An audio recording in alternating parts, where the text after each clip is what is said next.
Buenas noches, señoras y señores. Bienvenidos a Encantados de Cuidarte, el programa que esta temporada alcanza hoy su última edición. He dicho esta temporada, aquí no dimite nadie, aquí no se va nadie. No olviden que estamos en España. Eso es importante saberlo y tenemos que situarnos. Aquí no se va nadie, simplemente paramos por un momento porque, por un lado, llega el verano, por otra parte tenemos que atender a otros menesteres electorales de los que les hablaremos en los próximos días y paramos momentáneamente este programa que yo espero que podamos retomar con este formato o con otro o como sea en los próximos meses, quizá después del verano. Vamos a hablar hoy, para cerrar la temporada de Encantados de Cuidarte, de urgencias, de ese área de la medicina que, bueno, aparentemente puede parecer sencilla o convencional, porque bueno, las urgencias, pero sí son siempre lo mismo, ¿no? Que si alguna fractura, un corte, una quemadura, pero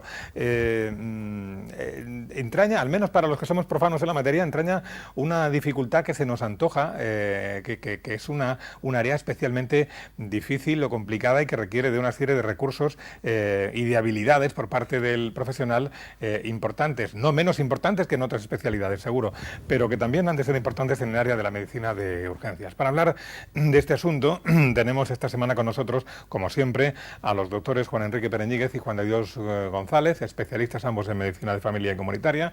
Buenas tardes, buenas noches a los dos. Hola, buenas noches. Buenas noches, Pepe. Y hoy está con nosotros, no es la primera vez que lo hace, Ginés Álvarez, que es médico de emergencias. Ginés, buenas noches. Muy buenas noches. Estaba pensando que en la medicina de urgencia es donde hace falta a veces más paciencia.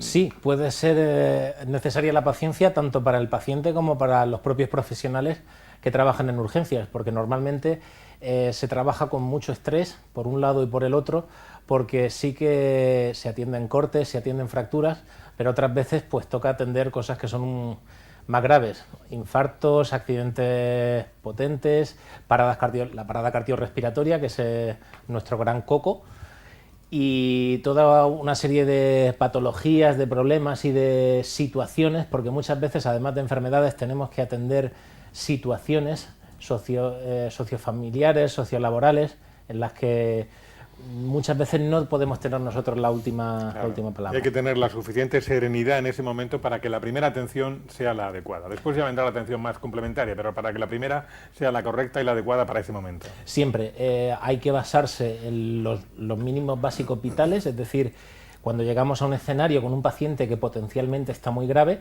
aparte de comprobar la seguridad para saber que se puede acceder al propio paciente, lo básico es ver que el paciente pueda respirar, que el paciente tenga latido cardíaco y a partir de ahí empezar con el resto de posibilidades que puedan estar mermando su salud o atacando a su propia vida. Pero claro, eso hay que hacerlo con una serie de pasos que normalmente ya están, los tenemos preparados para saber cuál es el protocolo de actuación en función de la gravedad del propio síntoma e ir actuando. Si un paciente no puede respirar porque se ha atragantado, pues se intenta trabajar para sacar el objeto que está dentro de la vía respiratoria y poder sacárselo. Si tiene un infarto y su corazón no puede funcionar, pues hay que intentar o bien suplir con las maniobras de reanimación cardiopulmonar un latido cardíaco externo, en este caso, o si el corazón funciona pero no a la velocidad o al ritmo que se necesita, utilizaríamos medicamentos o fármacos para ayudarle a que pueda estabilizarse, y si requiere de algún tratamiento, pues que ya tenga que hacerse en el hospital, porque nosotros trabajamos, yo trabajo normalmente en el 061, aunque también en urgencia dentro del hospital, pero nosotros podemos trabajar en un domicilio en el centro de Murcia o en un barranco en medio de la sierra. Monte por ahí. El otro día le comentaba yo a un compañero de trabajo, no sé por qué salió la conversación, le digo, ¿te acuerdas de aquellos SEAT 1500 y Renault 12 ambulancias de hace unos cuantos años? Tampoco hace falta... No, sí hace. Porque eso no lo he conocido yo, eso lo conoció el doctor Pereñíguez. Lo conocí yo la Renault. Entonces ya... Por razones de... Bueno, termina. No, y digo, menos mal cómo ha cambiado las ambulancias, porque antes empaquetaban, nunca mejor dicho, empaquetaban al herido o al enfermo en el coche si cabía y lo llevaban pues como Dios quisiera, como buenamente podían, ¿no? ¿Cómo ha cambiado ese tema? Ahora a un enfermo, a un herido se le asiste prácticamente in situ, o por lo menos se le estabiliza y después ya el resto de... información. Exacto. Lo fundamental, o por lo menos lo que yo considero que es más importante, es tener sentido común a la hora de saber y priorizar cuáles son las necesidades de un paciente que está muy grave, porque si es algo, una fractura, por ejemplo, pues salvo que sea una fractura abierta en la que se esté perdiendo sangre continuamente, pues puede tener un tiempo de espera razonable. Una vez que se la inmoviliza, se le pone medicación para el dolor u otra serie de tratamientos. No corre tanta prisa como un corazón que no funciona o una pérdida de sangre dentro del cráneo, una hemorragia subaracnoidea o alguna patología de ese tipo. Es decir, dependiendo de lo que se sospeche, porque fuera, en la calle, en el hospital, en urgencias, se dispone de un número de pruebas que, dependiendo del sitio, es ya de por sí limitado. Pero cuando se trabaja fuera, en el domicilio del paciente, en la vía pública o en cualquier otro sitio, pues todavía tenemos menos medios de diagnóstico. Entonces tenemos que utilizar mucho las habilidades clínicas, es decir, el basarnos en qué sospechamos que tiene ese paciente para o bien definir cómo lo tratamos, si hay que llevarlo a un hospital, si se puede ir a casa, o si necesita un tratamiento, pero que si es un sábado a lo mejor puede esperar al lunes y otras veces no. Hay que dar tratamiento inmediato en cuestión de minutos. Entonces, ¿el doctor Pereñigue se subió en uno de aquellos 1.500 ambulancias? El doctor Pereñigue lo que tiene mucho respeto a la gente que era capaz de trabajar en aquellas condiciones y en aquellas circunstancias. Estoy hablando del año 78, 79, sí, 80. Sí. Aquellas ambulancias se llamaban las lecheras. Las lecheras. Las lecheras empezábamos a trabajar a las 8 de la mañana y veíamos 200 avisos a domicilio. Eso tiene un precio que la sociedad murciana no pagará nunca. Y después han venido estos señores, mucho mejor preparados, con muchas mejores condiciones, con muchos mejores medios, y hacen una mucho mejor medicina, una mejor medicina. Pero cada cosa tiene su paso. Cada cosa tiene su paso. Y yo reivindico aquella época con aquella gente y todo lo que hacía. O sea, las cosas como son. No. Cuando uno está en una situación de urgencia o de emergencia, etcétera, etcétera, él ha apuntado alguna cosa. Yo se lo digo también a los médicos de atención primaria y se lo digo en general, vale para muchas cosas, pero especialmente para los médicos y para la gente que atiende pacientes, ¿no? Son tres cosas, tres virtudes. Hay que tener ciencia, y ciencia, que es lo que él apunta, hay que saber ponerse, hacer un diagnóstico rápido, hacer una terapéutica eficaz, ciencia. Si uno no sabe, por más ciencia que quiera aplicar, vamos mal. Y yo aseguro que los médicos de ahora que están en las ambulancias, que están en los servicios de urgencia, son magníficos. Y no es aquí el colegueo, no, tú me conoces, que cuando digo una cosa la digo y si no me callo la boca. Ciencia. En segundo lugar, y más, hay que ponerse en lugar de ciencia, conciencia. Y hay que tener conciencia de lo que uno va a ver, en qué condiciones se mueve, en qué circunstancias familiares, en qué circunstancias sociales y dónde se mueve uno. Luego ya hay que tener ciencia, hay que ponerse en lugar de él, no solamente del paciente, sino también de la familia. Y por último, y es algo que nos debe ocupar a la mayoría de la gente del sector público, y es que hay que tener paciencia. Porque es que a veces, yo el primero, que tú sabes que soy nervioso, a veces perdemos la paciencia, pues es un error. Luego, con esas tres premisas, ciencia, conciencia y paciencia, podemos dar respuesta a un problema tan importante en la región de Murcia y en general en el país y en el mundo como son las urgencias. Pasamos de aquellas lecheras a lo que ahora conocemos como un servicio, a mi juicio, lo que yo conozco en Murcia, de primer nivel nacional. Es decir, que un ciudadano marca un número de teléfono que se llama 112 y la persona que está allí es capaz de orientar a un problema de los bomberos, a un problema de maltrato, a un problema de 100.000 cosas, incluidos los médicos, y poner en marcha unos dispositivos que van a dar una respuesta rápida y ágil. Lo digo porque yo participé en esto al principio. Seguramente me echaron porque lo estaba haciendo mal, pero bueno, yo estuve en aquel principio, ¿no? Me parece de un nivel en la región de Murcia con unos tiempos de respuesta increíbles. Es decir, muchas veces nos quejamos de que la ambulancia no llega en 5 minutos, etcétera, etcétera, pero eso es así. Las urgencias son urgencias y el que vive la urgencia, el que la sufre en primer lugar, que son los familiares o el propio paciente. Pero lo que es en general el servicio, el 112, los servicios de urgencias de atención primaria, el 061, etcétera, etcétera, etcétera, a mi juicio tienen el reconocimiento que los profesionales le damos, porque muchas veces lo que hace falta es el reconocimiento social y político que tienen.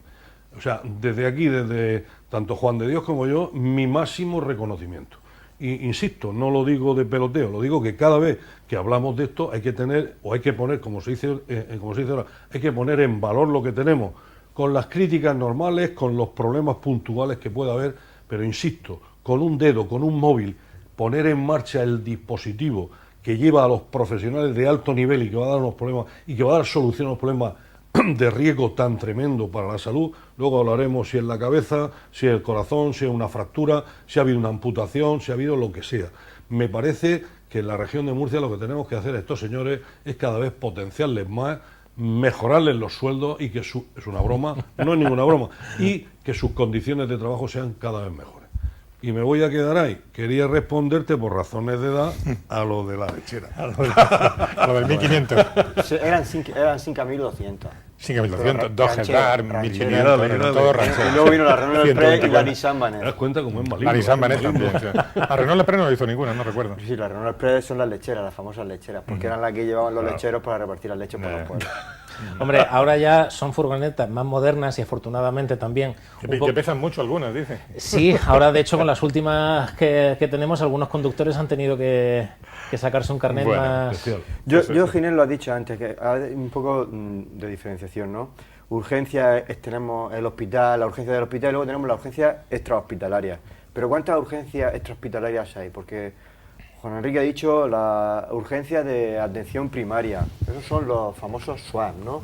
Pero hay más urgencias. A ver, tenemos, afortunadamente, en la región de Murcia, además de las urgencias de los distintos hospitales que hay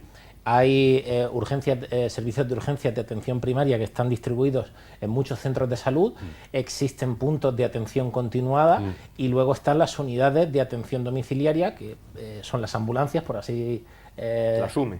Sí, ahora ya todo se engloba dentro de la gerencia del 061, que como bien estabais comentando antes, muchas veces pues una de las grandes y principales quejas es el tiempo de respuesta. Pero tenemos que tener en cuenta que cada día hay más llamadas al 112 y los medios pues son prácticamente los mismos. Sí, yo sí quería hacer hincapié en eso del tiempo de respuesta, porque eso está marcado por la ley, que son las famosas isocronas, que en teoría son de 15 minutos. Claro, pero máximo. Ten en cuenta, Juan de Dios, que yo trabajo en una base que está radicada en Murcia capital y tenemos que atender por zona, por ejemplo, a Ceneta. Y Ceneta en una furgoneta, por potente que sea, se lleva más de 20 minutos en llegar. No, si yo me refiero a que al final toda la población de la región de Murcia está cubierta. Sí. Es decir, yo estoy en la última, en el rincón más recóndito, por ejemplo en Ricote, que allí ya se acaba la carretera, por ejemplo, la UME perfectamente puede ir 112. Sí, sí, es decir, toda la región de Murcia, incluso las ambulancias de Murcia llegan a cubrir zonas de Alicante o algunos puntos recónditos que son limítrofes con otras comunidades, porque el sistema de respuesta de las comunidades que tenemos alrededor no podría llegar en un tiempo ni siquiera prudencial, porque hay mucha distancia. Claro, no, si yo lo que vengo es porque para decirle a la población que hay que estar tranquilos, que tenemos un dispositivo de urgencia gestionado por el 112 que garantiza que en un máximo de 15 minutos cualquier murciano o cualquier persona que viva en Murcia y tenga un accidente o tenga algún evento de su salud va a ser atendido in situ muchas veces por un grupo formado por un médico, por un enfermero, por un técnico, etcétera, con todas las garantías, casi como aquel que diría como una UCI de hospital. Entonces, claro, muchas veces nosotros tenemos la idea, hay que llevárselo enseguida, cogerlo, echarlo al coche y llevártelo al hospital. No, es mejor llamar al 112, como tú has dicho, que venga un dispositivo de urgencia y lo valore, y in situ va a empezar a hacer las primeras medidas que probablemente sean las que le vayan a salvar la vida. Claro, pero no siempre hay que trasladar al hospital. Ginés, perdona un momento. Vamos a ver, quien decide que una cosa es urgente o no es el paciente, es el usuario, es la familia. Sí. Un momento. Entonces uno con el dedito marca 112. Lo que a uno le parece urgente. Exacto. En unos casos será una urgencia, en otros casos le parecerá una urgencia. Pero eso es un dispositivo que hemos puesto a que el ciudadano pueda ejercer esa libertad de sentirse mal y llamar. Lo digo por lo siguiente. Lógicamente, no todo lo que llega o todo lo que se llama es una urgencia. Por eso ocurre muchas veces y hay como un malestar cuando alguien empieza a preguntarte ¿y dónde? ¿Y cuándo? ¿Y en qué lugar? ¿Y qué le pasa? ¿Le duele? ¿No le duele? ¿Tose? ¿No le tose? Y algunos perdemos los nervios, porque yo también he estado en esa colección, de, pero lo que quiero es que venga a verme un médico, ¿no? Eso es así, ¿no? A mí me gustaría saber, luego, la urgencia no depende del profesional de la urgencia, sino de que el ciudadano entienda que es o no una urgencia. Y tú tienes un umbral del dolor alto, es decir, a ti hay que pegarte mucho y ponerte muchas inyecciones para que respondan. Sin embargo, a mí me duele un pelo de un dedo y me pongo frenético. Eso cada uno es de una cosa. A mí me gustaría saber si tiene algún dato del volumen total de emergencias sanitarias o de urgencias sanitarias por las que se llama, realmente cuándo desencadenáis el proceso más importante que es llevar a un paciente al hospital. Es decir, ¿cuántas se quedan en ir al servicio de urgencias? ¿Cuántas tenéis que ir a domicilio y no ocurre nada? ¿Y cuántas realmente tenéis que movilizaros como urgencia? Vamos a ver, aproximadamente la media de avisos que se generan en la gerencia, en el centro coordinador del 112 de Murcia es de aproximadamente 1.250, 1.300 en un día. Hay días en los que son un poquito menos y días en los que son bastantes más. 1.300 urgencias. 1.300 sí. avisos. Avisos sí. Que llaman al 112. Los hospitales, la gente que va al hospital no llama, que va por sus propios medios, quiero decir. A vosotros. Entonces, en el 112 siempre hay de guardia, hay médicos, hay un enfermero y luego están los teleoperadores que con los datos que se recaban, porque claro, efectivamente, porque hay veces, como tú dices, hay gente que dice he vomitado una vez y tengo un poquito de fiebre. No es lo mismo que una persona que dice es que hay un trabajador que se ha caído de un 8º piso. La diferencia de la posibilidad de peligro para la vida de un paciente y otro va a ser muy diferente. Entonces, en función de los datos que se obtienen, pues se asigna un recurso o se asigna otro. Eso hace que muchas veces, porque el dolor puede variar o cualquier otro síntoma puede ir cambiando a lo largo del tiempo a peor o a mejor, y eso cuando llega el equipo sanitario al domicilio o a la zona de trabajo, que ya te digo, a mí me ha tocado trabajar en la playa, al lado del agua, en barrancos, en cualquier otro sitio, y una vez que estás ahí, hay veces que le puedes dar el alta en el mismo sitio porque se ha recuperado, otras veces no, y hay que ir al hospital, y luego ya... con respecto a las otras cosas de las que estábamos hablando, también depende mucho del tipo de paciente y del entorno que tenga, porque si es por ejemplo, una situación muy grave que tiene que ir a una UCI, ahí no hay nada que dudar ni que discutir, pero cuando es algo que en una persona que tenga un buen apoyo familiar, digamos un anciano, que tiene que hacerse una serie de pruebas o estar supervisado, si tiene familia pueden hacerse cargo de él, se puede dejar en casa a lo mejor y que vaya por ahí. Aproximadamente de esos 1.200, ¿cuántos acaban en el hospital?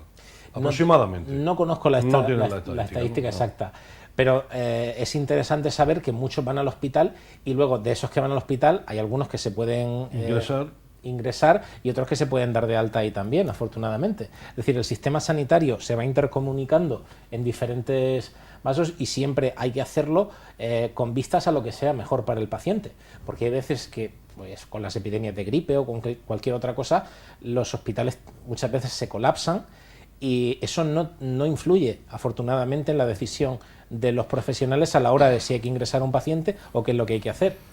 No, la llamada mía después de oírte, yo creo que coincidimos todos, es un poco a la racionalidad a la hora de utilizar el 112. El 112 es un servicio magnífico, que si no nos damos cuenta podemos machacarlo y evitar que gente que realmente se encuentre mal por las listas de espera en la atención, por las distancias, por esto por lo otro, no de la respuesta adecuada. Entonces, la conciencia es lo único que nos puede llevar a realmente intentar pedir asistencia sanitaria cuando realmente uno entiende que es una urgencia. ¿Estás de acuerdo? Perfectamente, siempre contigo, al fin del mundo. No, es tremendamente importante el hecho de entender que hay veces que se pueden acumular varias situaciones de peligro vital para distintos pacientes a la vez, y los recursos son los que hay. Es decir, si en una zona corresponden 2 ambulancias y ya están ocupadas, se puede intentar traer otra de otra zona, pero que va a tardar un tiempo en llegar, y siempre y cuando la ambulancia de esa otra zona esté libre.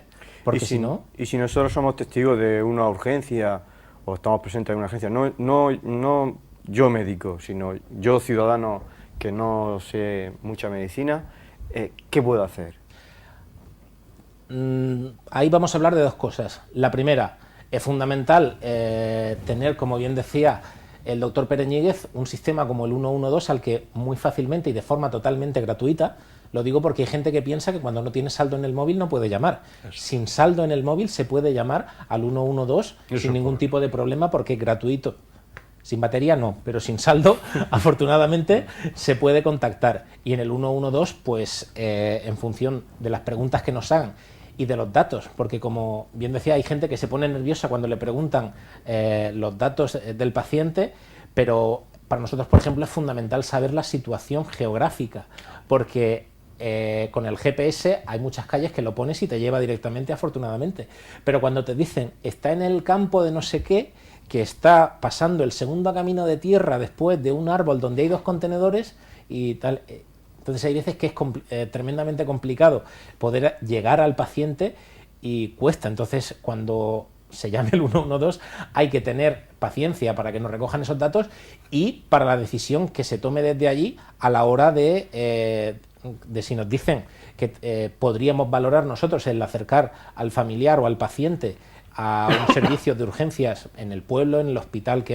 más cercano, según las condiciones. Y luego, algo que sí que me gustaría mencionar, y aprovecho porque es una de mis grandes pasiones profesionales, y es que cada día, a través de la sociedad, por ejemplo, a través de la Sociedad Murciana de Médicos de Familia, de la que soy secretario, estamos fomentando el que se enseñe a la población general, no solo a los sanitarios, a los policías o a los bomberos, sino a toda la población, los cursos de reanimación cardiopulmonar básica. Magnífico. Porque ese tipo de iniciativas que nosotros hacemos, por ejemplo, de forma completamente gratuita, lo digo porque si alguien se quiere interesar en algún colegio, asociación vecinal, asociación de todo el mundo que quiera llamar, en nuestra web, en smunfic.es, pueden pedirnos que organicemos un curso de este tipo y así enseñar a que la gente sepa lo que tiene que hacer en una situación de posible parada cardiorrespiratoria, es decir, de una persona que está, que está con un riesgo muy alto de su vida o incluso estar a punto de morirse. No, pero sí, porque además los 4 primeros minutos son, en una parada cardíaca, los 4 primeros minutos son esenciales y ahora no es como antes, que había que hacer boca a boca mucho, ahora mismo ya casi boca a boca es una cosa aparte, más importante el masaje cardíaco. Fíjate, por estadística, sí. Permíteme que haga el apunte, Juan. No, si eres tú que tienes que hablar. Por estadística, la inmensa mayoría de las paradas cardiorrespiratorias en adultos son de origen cardíaco, del corazón, y de esa mayoría, la mayoría son por una enfermedad que se llama fibrilación ventricular. Afortunadamente, existe un tratamiento eficaz para esa situación, que son los desfibriladores. Esos aparatitos que afortunadamente también cada vez están situándose en más sitios de gran volumen de circulación de personas, léase grandes centros comerciales, en estadios de deporte y en otra serie de sitios.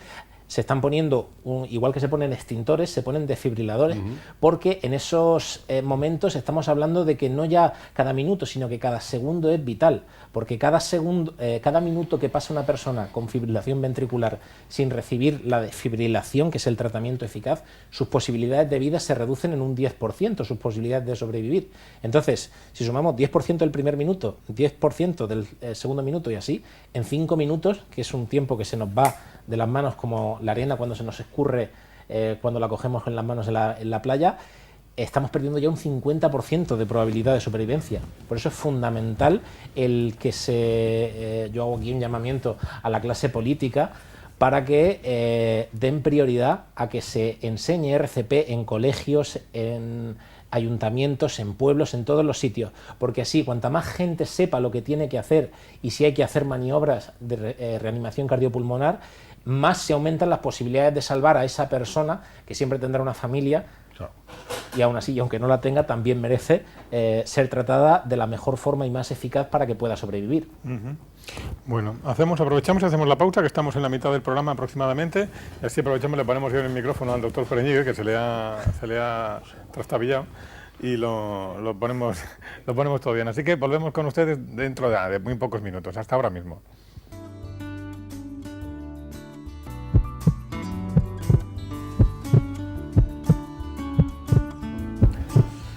Estamos hablando de la medicina de urgencias en esta última edición de esta temporada de Encantados de Cuidarte, con los doctores Pereñíguez, González y con el doctor Ginés Álvarez, médico de urgencias. Y nos decía el doctor Pereñíguez durante la pausa, dice: ahora a la vuelta os contaré una cosa que me pasó la semana pasada, no sé dónde. Fue muy curioso, al hilo de lo que están diciendo los dos, ¿no?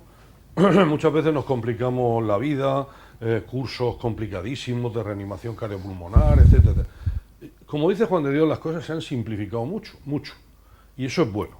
El otro día tuvieron a bien invitarme en la Facultad de Ciencias del Deporte para elaborar una encuesta, para validar una encuesta, para luego hacer unas tesis doctorales, etcétera, etcétera, donde estuvimos hablando de la importancia o no de los desfibriladores, que era lo que estábamos hablando, o del masaje cardíaco, del aprendizaje de las técnicas. Estamos hablando no solamente en recintos deportivos. Un recinto deportivo puede tener desde los papás que van a ver a los niños jugar al fútbol, o el otro día en el Bernabéu en Milán, donde se produjo el histórico triunfo del Madrid, la 11ª, y no será la última. Estamos informados, doctor Pereñíguez. Bien, bueno, no lo digo por si hay algún error. Hay que había 100.000 personas. Quiero decir, y estoy totalmente de acuerdo contigo, y poco será la Sociedad de Medicina de Familia, y poco serán las sociedades científicas, y poco serán las sociedades, y poco serán todos los colegios, tienen que enseñar a los niños y los niños a sus padres. La sociedad debe saber hacer dos cosas: una reanimación cardiopulmonar básica, y dos, avisar rápido que venga alguien que sepa. ¿Estamos de acuerdo? Completa y O sea, absolutamente. así de sencillo. Y la reanimación cardiopulmonar, en algunos programas hace años decíamos, como bien decía Juan de Dios, y la boca de lado, y tapar la nariz, y esto y lo otro tal. El personal se muere cuando se para el corazón, y lo que hay que hacer es masajear el corazón. Y lo único que hay que saber es saber masajear bien el corazón durante unos determinados tiempos, 30, 100 veces por minuto, o 70, entre 70 y 100. Masajear el corazón con las manos extendidas, no jugando al baloncesto, con las manos extendidas, y el paciente o el supuesto paciente en el suelo o en una superficie que no bote. Tan sencillo como eso. Luego vendrá que si las posturas de esto, de lo otro. Primero, no dañar a la gente. Es decir, sobre todo en los accidentes, uno tira. Es una cosa muy curiosa, ¿no? Cuando uno está en un accidente, uno tira a un otro, no, todo el mundo interviene, todo el mundo, hasta que a alguien se le ocurre decir: se ha muerto. Y todo el mundo con un cuidado de muerto. O sea, fíjate, habría que llevar cuidado cuando está vivito y coleando, ¿no? Cuando ha muerto, pues desgraciadamente, la tierra eterna, etcétera, etcétera.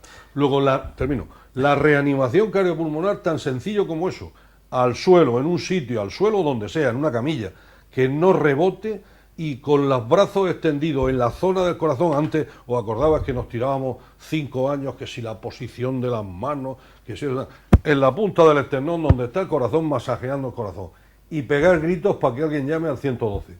Y no darnos, eso es lo que tenemos que hacer, pero lo tenemos que hacer desde los profesionales, insisto, hasta los niños. Y esto no es fácil, pero no es difícil tampoco de conseguir. Eso es lo mismo que se nos mete en la cabeza muchas cosas, los números de teléfono del papá, de la mamá, del móvil, de esto, del Facebook, etcétera, etcétera.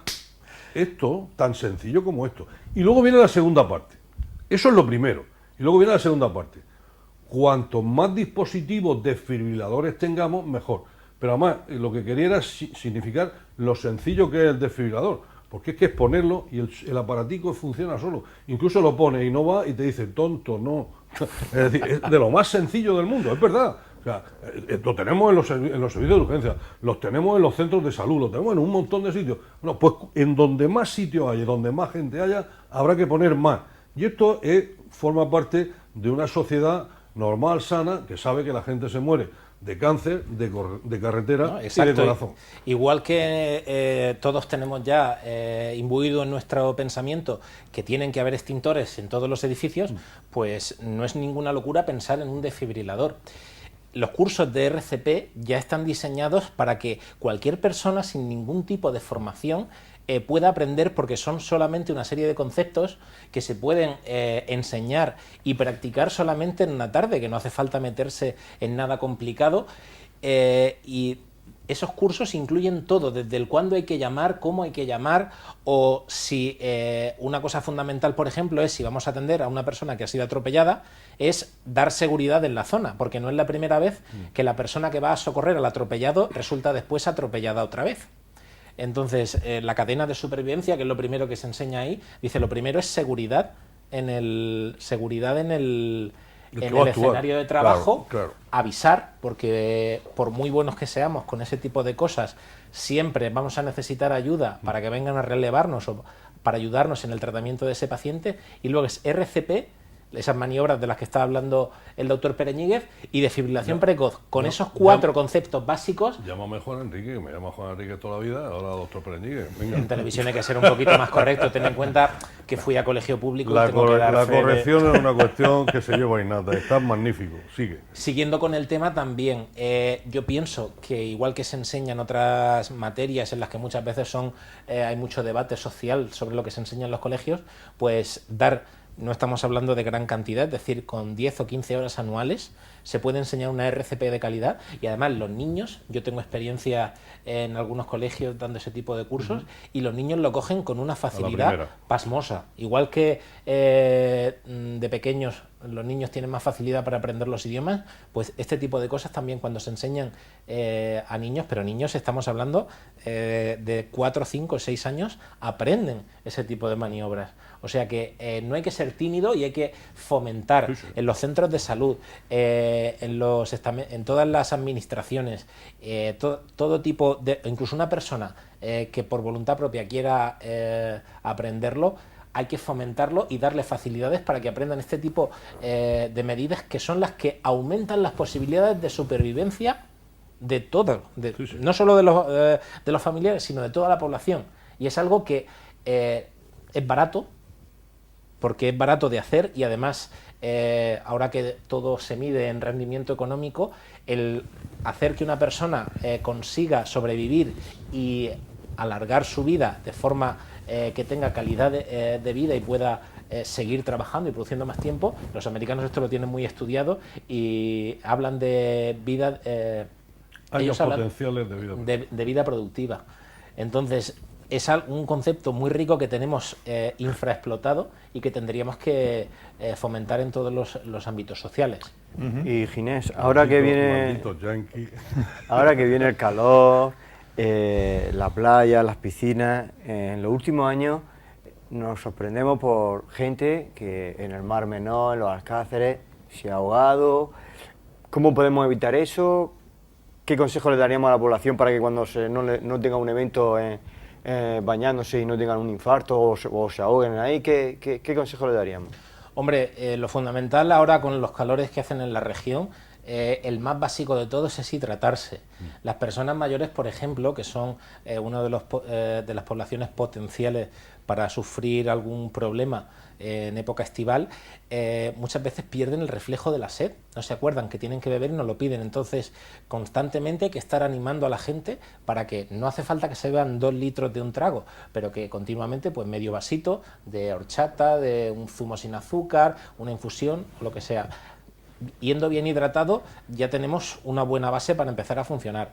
Luego, siempre hay que hacer caso de las recomendaciones a la hora de bañarse en el mar, porque muchas veces, bueno, hay bandera amarilla, pero no pasa nada y tal. Pues hay que hacer caso de los voluntarios que están en las playas, otro colectivo infravalorado probablemente, porque mucha gente no les hace el caso que debieran, porque están velando por nuestra seguridad en ese tipo de escenarios. Y luego, pues... a la gente que ya tenga de por sí diagnosticada algún tipo de enfermedad, sobre todo del corazón u otro tipo de enfermedades potenciales que puedan mermar nuestra capacidad de hacer ejercicio físico, no vamos a decirles que no se bañen, pero que tengan cuidado a la hora de meterse en zonas demasiado profundas o donde no puedan... Pero la gente muchas veces asociamos, es que le ha dado un corte de digestión. ¿Eso es real? ¿No es real? ¿O lo que realmente pasa es que se ha ahogado porque tenía un problema de base y le ha dado un infarto mientras que se bañaba y no ha podido salir del agua? En la mayoría de los casos suelen ser personas que han tenido un problema de otro tipo en el agua, porque, por ejemplo, una persona que ya haya tenido un infarto, si se pone a nadar y hace un gran esfuerzo para poder salir de una zona del agua donde no hace pie, pues es más probable que le dé un infarto y por eso fallezca, no por ahogamiento en sí, que sería por tragar agua a la vía respiratoria. Aún así, yo, por ejemplo, tuve que atender a un señor en Águilas que a la hora de reanimarlo, con todo el instrumental y tal, pues con el aspirador, que es con un aparato que utilizamos para intentar sacar líquido cuando está ya dentro de la vía respiratoria, de ahí pudimos sacar cerca de medio kilo de sandía. Sí, sí. No había sido el baño. Ahí está. No, y algo tan Un sencillo, atragantamiento. y algo tan sencillo muchas veces, y que tú lo sabes mejor que yo, algo tan sencillo en las personas mayores que tienen una movilidad reducida, etcétera, se meten al agua, hay un golpe de ola, hay un tropezón con una piedra y el personal cae y ahí se ha quedado. Es que muchas veces estamos con el infarto y esto y lo otro. Es decir, las personas que tienen la movilidad, que tienen la conciencia un poco reducida, que eso le pasa a la inmensa mayoría de nuestras personas mayores, etcétera, etcétera, pues saben que tienen que bañarse o con un flotador o con una persona al lado. Exacto, así de es decir, sencillo. O sea, baño sí, pero seguro. Y bueno, has dicho, uno de los colectivos más sensibles en el verano son las personas mayores, otros son los niños menores de 3 años sobre todo, pues bueno, por el riesgo de deshidratación, y hay otro riesgo que es el riesgo de quemaduras solares, con los riesgos que eso que conlleva, que en un futuro puede ser, o puede derivar en un melanoma, en una lesión maligna en la piel. ¿Cómo debemos aplicarnos el protector solar? ¿Hay que aplicarse bronceado solar, protector solar? ¿De qué factor?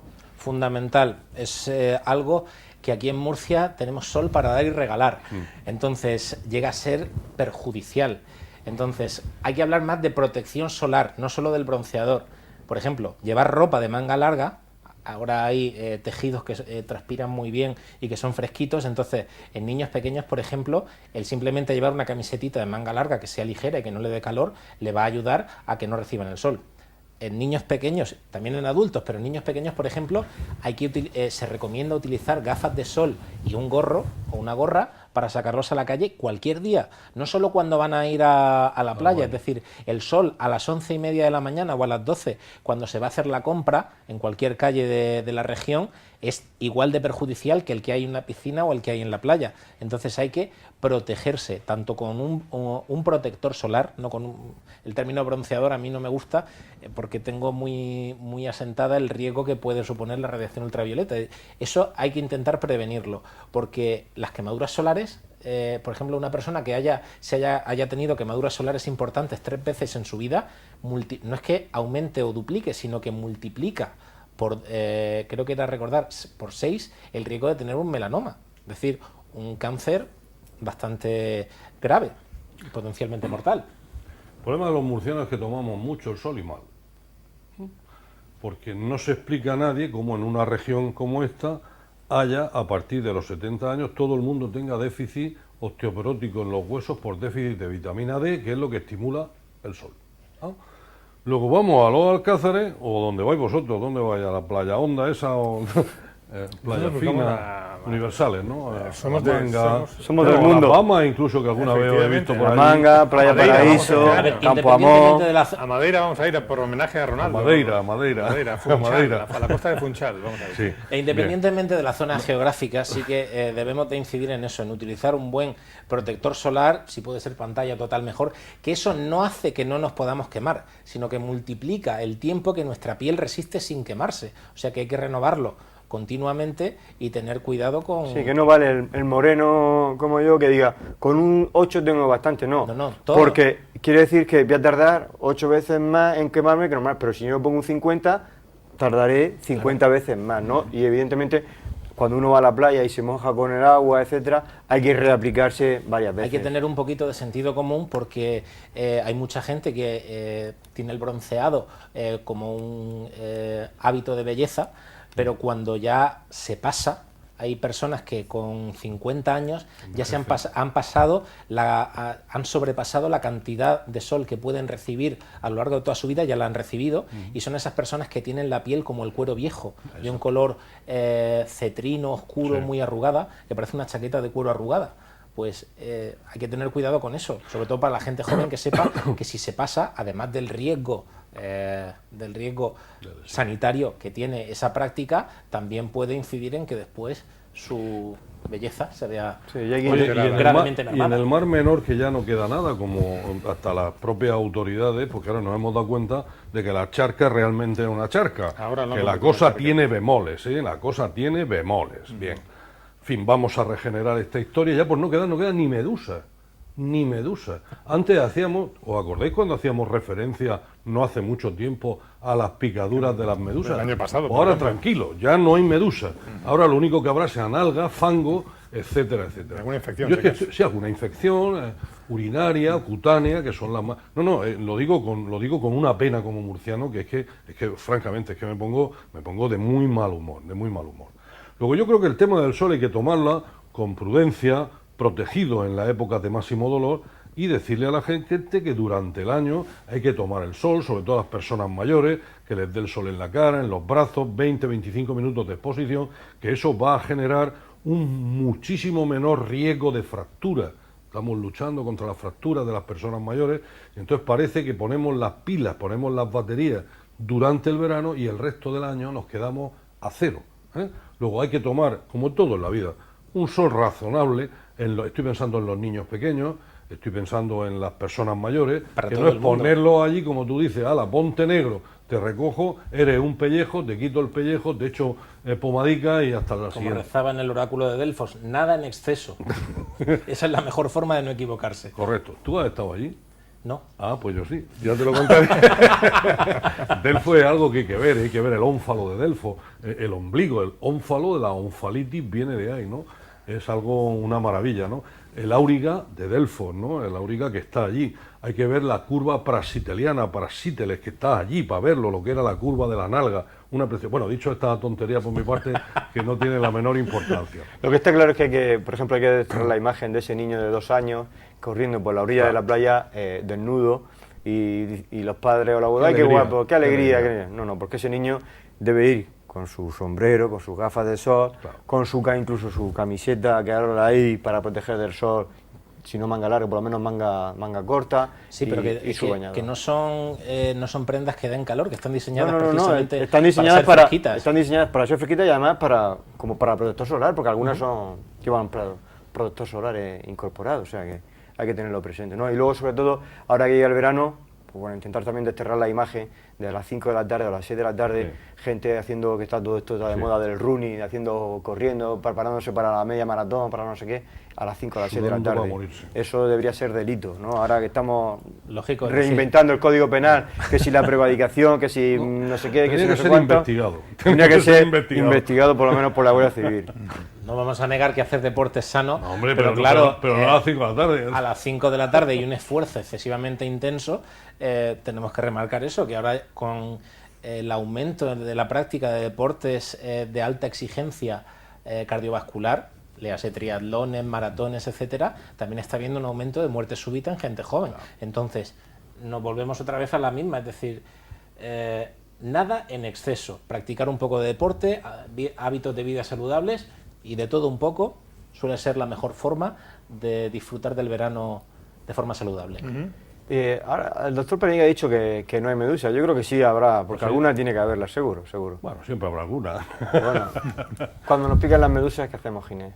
Cuando nos pican las medusas, pues básicamente tenemos que tener un poquito de paciencia porque afortunadamente, salvo en casos raros de una reacción alérgica potente, la picadura suele ser una reacción local, una irritación, como puede ser una pequeña quemadura, y que tiene un tratamiento muy sencillo con cremitas que muchas veces incluso en los puestos de socorro de Cruz Roja y en otro tipo de sitios las pueden solucionar. En cualquier farmacia se puede comprar también algún tipo de remedio que contenga un poquito de amoníaco. Eso, ahí te ponen... Amoníaco tópico. Yo es que estoy muy a favor de los puestos de la Cruz Roja, ¿sabes? Porque alguna vez que me han pegado a mí o a algún familiar un leñazo, me refiero a la maldita medusa, oye, que te pegan pero que te hacen daño, Cierto, ¿eh? es muy desagradable. Y es verdad, antes de la cremita esa de la cortisona y tal, lo del... El amoníaco. El amoníaco, pero cosa santa, ¿eh? Sí, Una cosa increíble, ¿no? Y lógicamente también, pues, más con los niños pequeños, pero con el resto de la población, con el aumento de los mosquitos y las picaduras de insectos, pues sí se puede tener un poco de cuidado a la hora de tener la ventilación del domicilio o de cualquier otro sitio, no ponernos en zonas donde hayan acúmulos de agua que no esté tratada, etcétera. Para evitar ese tipo de cosas, pues también ahorraremos alguna que otra visita al centro de salud. Y Pepe, que se va de vacaciones ahora con su mujer y con su niño, ¿qué botiquín? ¿Qué tiene que llevarse en el botiquín de viaje? ¿O qué debería llevarse? Hombre, básicamente hay cosas que son muy sencillitas de llevar y que nos ayudan muchísimo. Cualquier analgésico o antiinflamatorio, como el paracetamol o el ibuprofeno, que se pueden comprar sin receta en cualquier farmacia, siempre y cuando el paciente lo pueda tomar. Los antibióticos es mejor no tomarlos de forma indiscriminada. Es mejor que un profesional nos diagnostique y si hace falta tomar un antibiótico, se toma un antibiótico. Correcto. Pero con cualquier medicamento, resumiendo a lo que decía Juan de Dios, Paracetamol, ibuprofeno, una tirita. y un poquito de biodramina para el mareo en el viaje, son cosas muy sencillas y muy básicas. Un poquito de betadine, alguna gasa, Agua oxigenada o y alguna betadine. tirita. Y él te va a decir una cosa. En verano, siempre que ahora que está en verano, se nos suben los calores a la cabeza y demás, pues hay que llevarse siempre un poquito de algún que otro preservativo para no tener para no tener Hay que ningún llevar desliz, pocas veces y que porque lleva las razón. enfermedades de transmisión sexual señor. están y existen. Sí, señor. Totalmente Es de así, acuerdo. es así. Hombre, no para los niños, los niños, Para pero los niños no, ahí pero va. para los adolescentes Sí. puede ser muy útil. Sí, No, sí, que se porque sepa que en una los últimos cosa- años, estamos viendo que Sí, sí. bueno, que lo hemos relajado todos, Sí. porque parece que ahora ya con el VIH, el SIDA ya nadie se muere y no hemos relajado todo, pero eso ya es cada vez menos, pero sí está la sífilis y hay hepatitis, hay otras enfermedades que se transmiten por vía sexual y que hay que estar Sí, pendientes. Totalmente de acuerdo, totalmente de acuerdo. Bueno, y hay una última consulta que quería decirle al doctor Álvarez, a Ginés. Se prevé que el día 26 de junio puede haber erupciones en la piel, alteraciones en la tensión arterial. ¿Cómo prevenirnos de los riesgos electorales? A ver, se prevé mucha irritación, mucho estrés y mucho nerviosismo, mezclado con un poquito de incertidumbre. Así que lo que yo recomendaría a la población en general es salir a la calle y disfrutar de la vida. Pasear, oxigenarse, Efectivamente, y media disfrutar copita del de vino tinto de la tierra. el buen clima y la buena gastronomía que hay en Murcia, y ya que los políticos se arreglen. Como decía aquel político gallego, decía, no sé quién ganará, pero estoy seguro que ganaremos. Bueno, Yo quería hacer, si me permite, sí, Pepe, claro. no por aguar la fiesta, que creo que debemos de ir, hacer una referencia a Uribe, que era compañero vuestro. Javier Uribe. Sí, compañero vuestro aquí en esta cadena, un fallecimiento terrible con 45 años. Yo le seguía en ese programa y es lo que hablamos muchas veces, ahora que hablamos de urgencias, de no urgencias, ¿no? Una persona sana, joven, un pedazo de tipo tremendo, Deportista, deportista, no fumador. no fumador, sin aparentes factores de riesgo y cómo de un momento a otro está en la vida y está en la muerte, ¿no? Un sentido abrazo a la familia y un pésame, además lo sentí mucho, yo tuve apenas relación con él, pero me ha afectado mucho. Segunda parte, debo hacer, después de un año sometido a la crítica más tremenda por parte de la afición, el público, los compañeros, etcétera, os debo recordar, y espero que me deis, me felicitéis, hemos ganado la Copa de Europa, la 11ª. Mejor equipo del siglo XX, lleva camino de serlo en el XXI. Yo lo había Pero dicho con la antes. modestia, no, con la modestia que nos corresponde y con la humildad que nos corresponde, esperamos que el año que viene haya algún equipo capaz de hacernos sombra. Gracias. ¿Alguna consideración? No vamos a entrar en la polémica, no, pero en fin. Juan de Benito, Yo casi, simplemente- casi rojiblanco. del Atlético. Yo simplemente quiero decir que hoy, 31 de mayo, es el Día Mundial sin tabaco, bueno, que es un buen momento para plantear a aquellas personas que fuman, El que abandono. se dejen el tabaco, porque ya lo dijeron las estadísticas la semana pasada la Consejería de Sanidad, el 90% de los cánceres de pulmón son debidos Están relacionados al con tabaco, y estamos en unos porcentajes del 30% de fumadores de la población, y eso es un porcentaje muy, muy, muy alto. Dejar el tabaco es posible, su médico de familia le podrá ayudar con muchísima facilidad o con mucho ánimo para que eso pueda llegar a ser una realidad, y dejar el tabaco supone un inmenso, incontable beneficio sanitario, además de un inmenso aumento en las arcas familiares al ahorrarse de mínimo 3 euros que cuesta un paquete de tabaco O al 5 día. ya casi. O 5. Como no fumo, no sé. Por eso yo sí. 5. En fin, ¿se dan ustedes cuenta la cantidad de cosas que se pueden hacer, que se pueden hablar, desde las que se puede ayudar desde la medicina de familia? Si alguien nos está siguiendo desde el primer día que hicimos este programa hace 4 años, y si alguien hubiera tenido la curiosidad de hacerlo y anotarlo, se dan cuenta de la cantidad de cosas de las que hemos hablado, la cantidad de gente diferente que ha venido por este programa, la sencillez con las que las hemos abordado, las hemos tratado, y yo, sin ánimo de ser presuntuoso, quisiera pensar la cantidad de gente a la que estos comentarios que han hecho nuestros invitados han ayudado desde la cercanía, desde la proximidad, sin dramatismo, sin asustar a nadie de que usted se va a morir si no hace esto. En fin, bueno, pues con ese ánimo hemos concluido una temporada más Encantados de Cuidarte, y ya veremos cómo lo planteamos la próxima temporada. Así que yo quiero agradecerle hoy a su presencia a Ginés Albert, que ha venido a clausurar, por darle un tono rimbombante, a clausurar esta temporada. Ginés, muy amable, muchas gracias. Gracias a vosotros. Y a los doctores Pereñíguez y González, en nuestra calidad de amigos fuera de antena, nos seguiremos viendo, y aquí en pantalla pues esperemos que nos sigamos viendo también. Muchas gracias, Juan Enrique. Muchas gracias, Felipe. Feliz verano. Lo mismo te deseo, Juan de Dios. Igualmente, Pepe. Y hasta la próxima. Seguro. Y encantados de cuidarte. Encantados de cuidarnos todos. Encantadísimos. Gracias a ustedes también por estar ahí. Nos seguiremos viendo, seguro. Y lo dicho, gracias por su atención. Muy buenas noches. Muy bien.